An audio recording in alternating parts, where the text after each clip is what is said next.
இன்றைய சூழ்நிலையில பூமியில இருக்கக்கூடிய ஆண்டுடைய சரீரமாகிய சபைக்கு முக்கியமானது நியாயப்பிரமாணமா கிருபையா?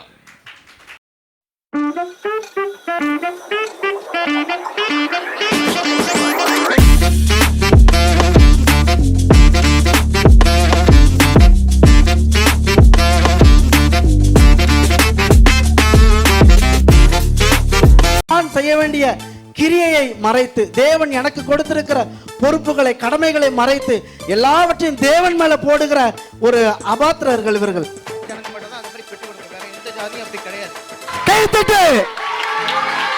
கிருபை யாரு? 613 கட்டளையும் நான் 2 கட்டளையா கொடுத்துட்டேன்னு சொன்னாரு.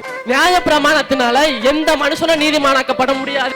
கிருபை பெருகும்படி பாவத்தில் நல்லா இருக்கீங்களா? அனுசரிலே வருது. எதனால? ஏசப்பாவுடைய கிருபைனால. நான் நியாய பிரமாணத்தால ரொம்ப நல்லா இருக்கேன்னு உங்க டீம்ல யாராவது சொல்ல முடியுமா?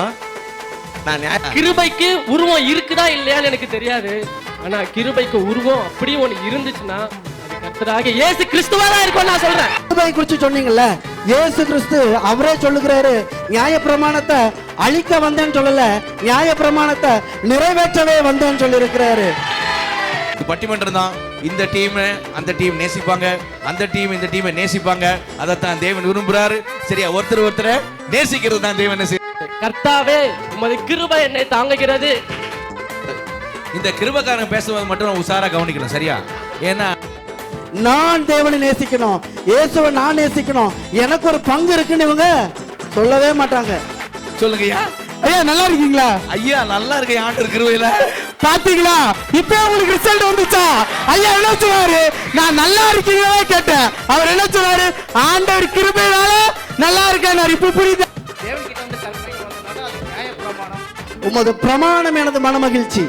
ஒரு தகுதியே இல்லாதவனுக்கு ஒரு தகுதி கிடைச்சதுன்னா அது எதனால கிடைச்சிருது அப்படின்னா நியாயப்பிரமாணத்தின்படி அல்ல, கிருபையின். எதை செஞ்சிட்டாலும் கிருபைக்குள்ள மூடி நினைக்குவாங்க. எதை தகுதியே இல்லாதவனுக்கு ஒரு தகுதி கிடைச்சதுன்னா அது எதனால கிடைச்சிருது அப்படின்னா நியாயப்பிரமாணத்தின்படி அல்ல, கிருபையின்படி தான்.